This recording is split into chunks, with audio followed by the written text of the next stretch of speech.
Mongolia, squeezed between Russia and China, is a place with endless sky and rolling green hills. It's famous for Genghis Khan and his huge empire, but Mongolia's story goes way deeper than that.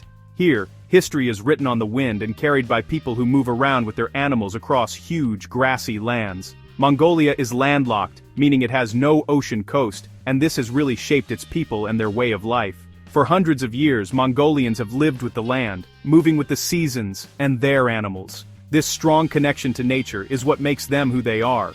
Mongolia is super big, over 6 times the size of the UK, but with fewer people than the city of Berlin. It's one of the countries with the fewest people per square mile in the world, a huge canvas filled with old history.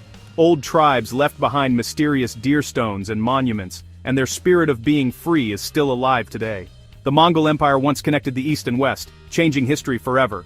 After the empire became less powerful, Mongolia focused on itself, keeping its special traditions safe. Today, it's a place where the past is lived every single day. Mongolia is both old and new, shaped by needing to survive and being strong. Its emptiness isn't a blank space, but a place for stories and traditions. We'll explore this land and its people, and maybe find a piece of our own story there. This is Mongolia, where history and the edge of the world meet. Mongolia has sometimes been unfairly called a sinful country. This idea comes from not understanding its history, especially the tough battles of the Mongol Empire. The picture of fierce fighters on horses sticks around, but it's just a shadow of the past. Today's Mongolians are herders, artists, teachers, peaceful people in a country where people vote. The word sin is often used by people from other places who didn't get Mongolia's nomadic ways or its spiritual beliefs. Tengrism, Mongolia's old shamanistic religion, was different from the big world religions, and sometimes people looked at it with suspicion. Being scared of what they didn't know led to bad labels, but Mongolia's real story is one of deep spirituality, respect for nature, and strong family values. Being welcoming and tough defines their culture, not sin. When we look past the old ideas, we find a country with a lot of heart, not sin. Mongolia is a place of strength and a gentle spirit. It's time to see it for what it really is. To truly know Mongolia, you have to know the Jur, the round, portable home at the center of nomadic life. It's more than just a tent. The Jur is a safe place, cleverly designed to be packed up and moved in just a few hours. The door faces south. The most important spot is at the back. Men's tools are on the west side, women's kitchen on the east. In the middle, a stovepipe goes up through the tonneau, an opening to the sky that also acts like a sundial for the day. Every object has a meaning. The round shape brings everyone together. The Jur is where babies are born, stories are told, and old traditions are passed down. Being welcoming is sacred. No traveler is ever turned away. Guests are greeted with salty milk tea and dairy treats. How rich someone is measured by their animals: sheep, goats, cattle, horses, camels. They call them the 5 snouts.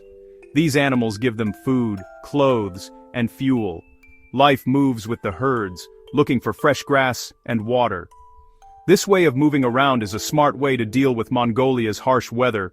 The Jur is more than just a roof over their heads. It's the center of family and culture. It's like a dance with nature, made perfect over hundreds of years. In the Jr, being a community and staying close are just how life is. This is the Mongolian home. Imagine waking up in a gyr as the sun comes up over the wide-open grasslands. The day starts with the sounds of animals and the smell of a fire. Women make breakfast, men and children take care of the animals. Herders have to be good at knowing about the weather, the land, and how to care for their animals. Children ride horses, their laughter echoing across the plains. Milk is turned into yogurt, cheese, and arul. Nothing goes to waste. Being welcoming is very important. A guest is always greeted and work stops for stories and tea. As night comes, the animals are gathered and the family shares a meal. Older folks tell stories under a sky full of bright stars. In this simple home, the family is a warm little light in the huge darkness. Life on the steppe is tough, but it's full of peace and connection.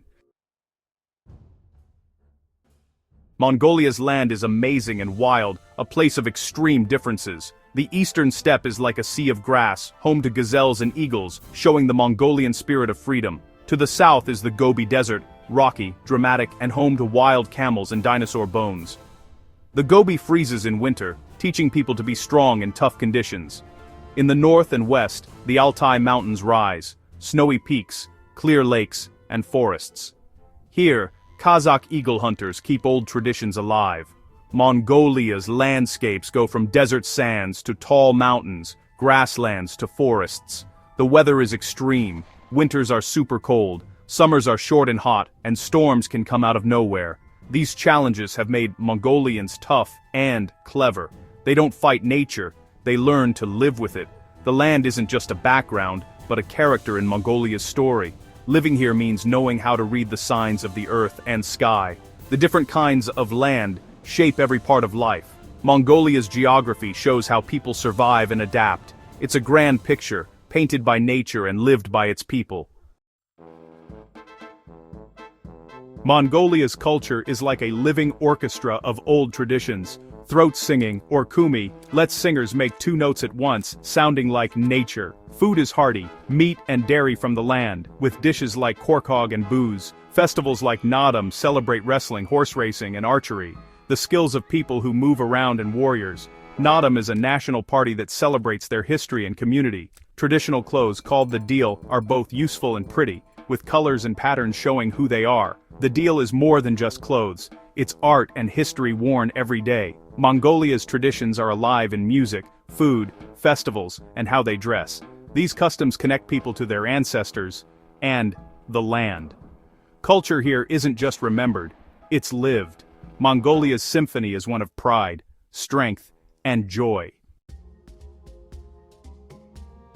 Old stories about Mongolia run deep. People see it as old-fashioned, unfriendly, or a place with no culture. In reality, half the people live in modern cities like Ulaanbaatar, which are busy with life and new ideas. The idea that they are aggressive is wrong. Being welcoming is a main value, both in the countryside and in the city. Mongolia's art history is rich: throat singing, long poems, bright paintings, and a lively modern art scene. The myth of a sinful country ignores Mongolia's deep spiritual side. Tengrism and Tibetan Buddhism create a culture of respect for nature and kindness. After many years of being held back, faith and tradition are coming back. Mongolia isn't a land without good morals, but one with a deep spiritual connection. The truth is a nation proud of its past and open to what's next. Mongolia's real story is one of respect, faith, and creativity. Genghis Khan, feared in the West, but highly respected in Mongolia, he brought fighting tribes together, created a nation and set up laws, a writing system, and a mail service. He encouraged trade and being okay with different religions, which was rare for his time. For Mongolians, he's a symbol of coming together, strength, and national pride. His legacy is everywhere, on money, statues, and in the spirit of the country. Genghis Khan's story is one of being determined and super smart with plans. Mongolians see not just the wars, but the start of who they are and their country. His spirit of being strong and doing things themselves still shapes Mongolia today. Respecting Genghis Khan is about honoring the leader who gave them a nation. It's not about celebrating violence, but about being proud of surviving and achieving things. Understanding this history is key to understanding Mongolia's soul. The spirit of the eternal Khan is said to watch over the land of the blue sky. His story is Mongolia's story. Is Mongolia a sinful country? The answer is clear: no. Mongolia is a land with a lot of heart, where people live in peace with a wild earth. Old traditions live on alongside modern life. The country is like a beautiful quilt of opposites: deserts and mountains, warriors and peace. Being strong and proud defines the Mongolian spirit. Their true character is found in the quiet strength of the herder and the warm welcome of the family. Mongolia waits for you to discover its beauty and freedom. It offers a different kind of wealth measured in community and open sky. Mongolia is more than just old ideas. It's a nation with a deep soul and a future being written by its people. And that is a story worth telling.